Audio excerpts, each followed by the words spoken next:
আমার খবর। ভোট বড় বালাই। নির্বাচনের সময় এলেই যেন একেবারে বদলে যান প্রার্থীরা। হাঁড়ি মাজা থেকে শুরু করে দাঁড়ি কাটা সবেতেই এখন তাদের বাড়তি মনোযোগ। আর তা দেখে সাধারণ মানুষ মুচকি হেসে বলছেন, কতই রঙ্গ দেখে দুনিয়ায়। ভোটের আগে জনসংযোগ বাড়াতে নানা অভিনব কৌশল নিতে দেখা যায় প্রার্থীদের। কোথাও ঝাড়ু হাতে, কোথাও ফুটবল মাঠে, আবার কোথাও ক্যারাম বোর্ডে। সব জায়গাতেই হাজির প্রার্থীরা। এর মধ্যেই এক ভিন্ন ছবি ধরা পড়ল দুবরাজপুরে।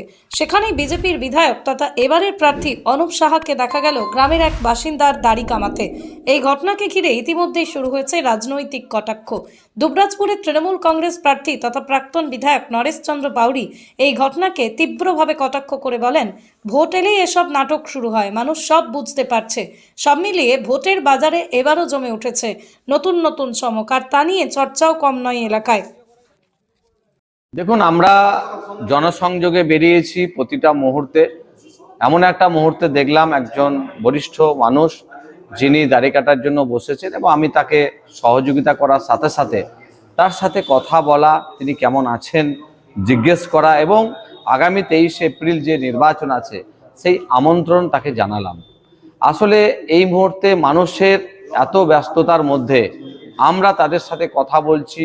আমাদের সাথে যে জনসংযোগের জায়গা, এরকম অনেক অভিনব মাধ্যম আছে যেটা আমার মনে হয় করা উচিত, আর সেটাই একটা মাধ্যম আমি করেছিলাম। এবং মানুষের মধ্যে যে স্বতঃস্ফূর্ততা, মানুষের মধ্যে যে রেসপন্স, ব্যাপকভাবে সাড়া পাওয়া যাচ্ছে এবং প্রত্যেকটা মানুষ পরিবর্তন চাইছে। দেখুন, জরুরি বিষয় নয়, যে কোনো মানুষ যখন যে মুহূর্তে থাকে সেই মুহূর্তে আপনি যখন যোগাযোগ করা যাবে তখন সেটাই মাধ্যম হওয়া উচিত। কোনো এফেক্ট পড়বে না, তার কারণ অভিষেক ব্যানার্জি তো এমএলএ হবেন না।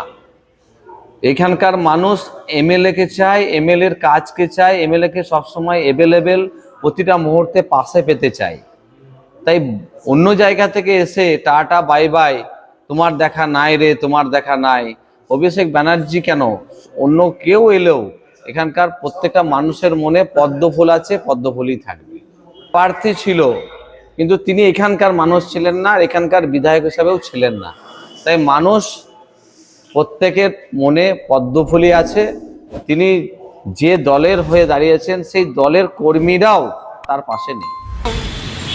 এটা উনি যেহেতু এখনও বিধায়ক আছেন, যতদিন রেজাল্ট নেবে ততদিন উনি বিধায়ক এবং ভারতীয় জনতা পার্টির প্রার্থী হয়েছে, তার সম্বন্ধে আমার কিছু বলার নেই। তবে একটা কথা বলবো, একজন বিধায়কের কাজ কিন্তু চুলদাড়ি কামানো নয়। আমাদের সমাজে প্রামাণিক বা ভান্ডারি আছেন, তাদের ওইটা কাজ। একজন বিধায়কের কাজ হচ্ছে উন্নয়ন করা, মানুষের অন্যভাবে পরিষেবা দেওয়া। এবং শুধু তাই না, আমার একটাই কাজের প্রশ্ন, তিনি তার এলাকা উন্নয়নের জন্য যে টাকাটা পেয়েছিলেন এলাকা উন্নয়নে, তিনি আমি পেপারে পড়ে দেখলাম তার 50% খরচা করতে পারেন না। সুতরাং তিনি ওই দিকে নজর দেন, এই দিকে। আর আমি ব্যক্তিগত আমার নেত্রী মমতা বন্দ্যোপাধ্যায়, বাংলার অগ্নি মা, আমাদের সকলের মা, বাংলার মা, 100টা প্রকল্প করেছেন। সেই প্রকল্পগুলো নিয়ে আমরা মানুষের ঘরে ঘরে পৌঁছে যাচ্ছি। আর মমতা বন্দ্যোপাধ্যায় সেনাপতি অভিষেক বন্দ্যোপাধ্যায়ের নির্দেশ, আমাদের কর্মীরা, আমি সাধারণ কর্মী, সেখানে আমি কী করছি, 365 দিন মানুষের পাশে থাকছি।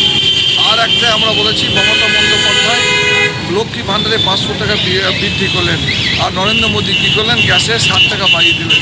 তাহলে উনি গ্যাসের দাম বাড়াচ্ছেন, আমার দিদি লক্ষ্মী ভাণ্ডার দিয়ে পূর্ণ করে দিচ্ছে। যুব শান্তি কয়দিন যুব, সে প্রত্যেকে 1,000 পেয়ে গেল।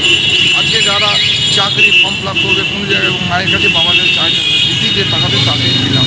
এই বার্তাগুলো নিয়ে এইভাবে আমরা যাচ্ছি। এই জয় সুনিশ্চিত। এবং মমতা বন্দ্যোপাধ্যায় আমি নামমত প্রতীক। আমাদের নেত্রী মমতা করে 294 সিটের তিনি প্রার্থী। আমি শুধুমাত্র তার প্রতীকটি নিয়ে দরজাতে রয়েছি। রামায়ণে একটা গল্প পড়েছিলাম, রামচন্দ্র যখন বনবাসে গেছিলেন, তার পাদুকা নিয়ে আমাদের ভরত, তার ভাই ভরত, তার সিংহাসনে বসিয়ে পূজা পালন করেছেন। আমি মমতা বন্দ্যোপাধ্যায় দেওয়া প্রতীক মাথায় নিয়ে আমি দরজায় দাঁড়িয়ে ঘুরছি। এই ভোট মমতা বন্দ্যোপাধ্যায় ভোট। মমতা বন্দ্যোপাধ্যায় উন্নয়ন দেখে ভোট দেন। মমতা ব্যানার্জিকে আমরা হাত শক্ত করুন, এবং সকলকে আমরা একটা আবেদন, সময়ের অপেক্ষা।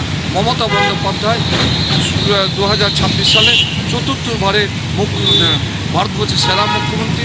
আজকে মমতা বন্দ্যোপাধ্যায় যে পথ দেখায় সেই পথ অন্য অন্য রাজ্যে পরিবর্তনকালে ফলো করে।